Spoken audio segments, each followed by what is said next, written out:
सच बताओ, कितनी बार तुमने खुद से कहा है कल से पक्का पढ़ाई शुरू, बस थोड़ा मोटिवेशन आ जाए। पर कल आता है और मोटिवेशन गायब। और फिर तुम खुद को कहते हो शायद मुझ में डिसिप्लिन ही नहीं है। ठहरो, सच ये है तुम प्रॉब्लम नहीं हो, तुम सिस्टम गलत इस्तेमाल कर रहे हो। मोटिवेशन एक फीलिंग है, और फीलिंग्स का एक रूल होता है, वो आती है और वो जाती है।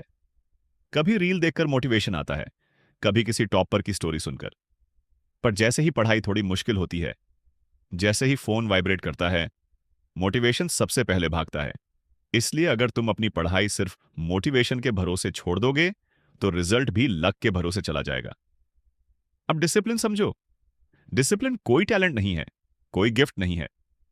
डिसिप्लिन का मतलब होता है काम करना, चाहे मन हो या ना हो।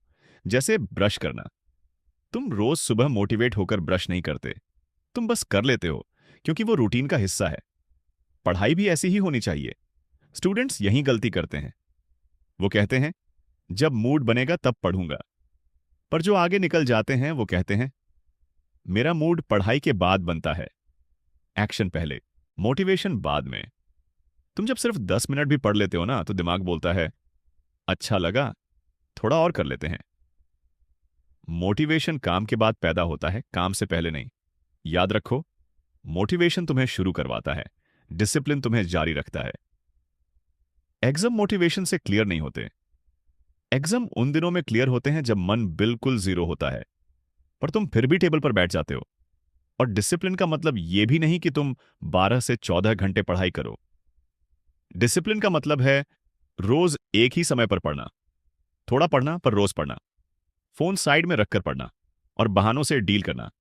यह बोरिंग लगता है, पर सच यह है बोरिंग ही असरदार होता है। आखिरी बात ध्यान से सुनना, तुम्हें मोटिवेशन की कमी नहीं है, तुम्हें स्ट्रक्चर चाहिए। एक तय समय, एक तय जगह, और एक सिंपल रूल, चाहे कुछ भी हो मैं बैठूंगा। बस इतना कर लो, मोटिवेशन अपने आप आएगा, रिजल्ट अपने आप आएंगे, और एक दिन तुम खुद को थैंक यू बोलोगे। अच्छा हुआ मैंने डिसिप्लिन चुना।